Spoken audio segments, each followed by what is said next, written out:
ہماری روزمرہ کی بول چال میں ہم ڈیفرنٹ ایڈیمز یوز کرتے ہیں اور ان سے ہماری کنورسیشن میں جان پیدا ہوتی ہے. سو آج میں آپ کے ساتھ 10 ایسے ڈیلی یوز ایڈیمز ڈسکس کروں گی جو آپ اپنی کنورسیشن میں ضرور یوز کیجیے گا. سو لیٹس اسٹارٹ اور count down. Face the music. جب آپ کو کسی کام کی وجہ سے تنقید کا نشانہ بننا پڑتا ہے اور آپ ان کے رزلٹ کو ایکسیپٹ کرتے ہیں کہ واقعی میرے سے غلطی ہو گئی ہے، تو اس چیز کو کہتے ہیں فیس دا میوزک. جیسے کہ the class proctor should have the courage to face the music.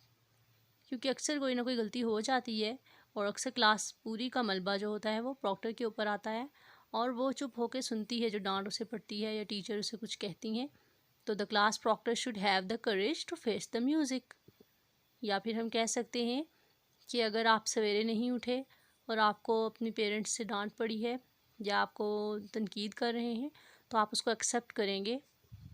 He woke up late in the morning, so he has to face the music. A hard nut to crack. لوہے کے چنے چبانا یعنی کہ سب سے مشکل کام. آپ نے یہ محاورہ تو سنا ہوگا، لوہے کے چنے چبانا. Feeding and pampering a toddler is really hard nut to crack.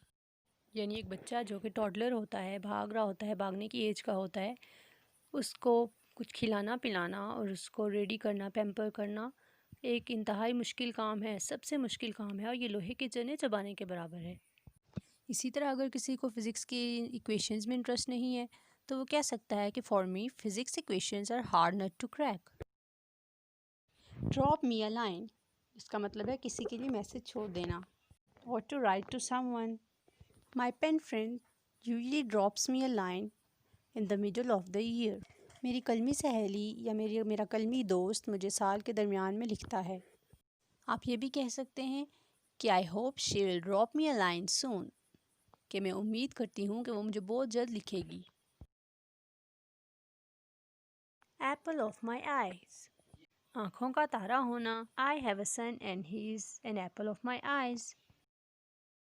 میرا ایک بیٹا ہے اور وہ میری آنکھوں کا تارا ہے.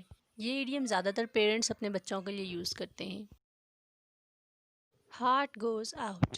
مطلب کہ دکھ میں دکھی ہونا، کسی کی تکلیف میں تکلیف محسوس کرنا. My heart goes out when I see young kids begging in the streets.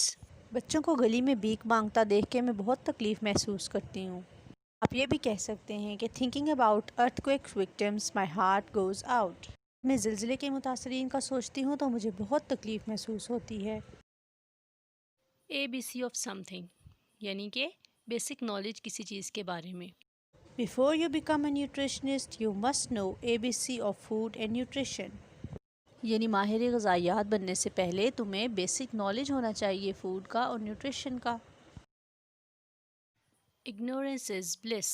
یعنی کبھی کبھی کسی چیز کے بارے میں پتہ نہ ہونا بھی اچھا ہوتا ہے. Sometimes it's okay not to know everything because ignorance is bliss. ہر چیز جاننا ضروری نہیں کیونکہ کبھی کبھی ہر چیز نہ جاننا بھی ضروری ہوتا ہے. I don't want to hear about them. Ignorance is bliss in this case. ان کے بارے میں سننے سے بہتر ہے کہ مجھے کچھ پتہ ہی نہ ہو ان کے بارے میں. Icing on the cake یعنی سونے پہ سہاگا. Her daughter is gorgeous and her cooking expertise is icing on the cake. اس کی بیٹی بہت خوبصورت ہے اور اوپر سے وہ جو کوکنگ ایکسپرٹ ہے وہ سونے پہ سہاگا ہے. وہ ہے sitting on the fence یعنی دو چیزوں کے بیچ میں سے کسی ایک چیز کو چوز نہ کر سکنا. You have to decide which channel of English language you have to subscribe. You can't sit on the fence any longer. Means کہ تمہیں ڈیسائیڈ کرنا ہی ہوگا کہ انگلش لینگویج کے ان چینلز میں سے تم کون سے چینل کو سبسکرائب کرنا چاہتے ہو. تم اسی طرح لٹکے نہیں رہ سکتے.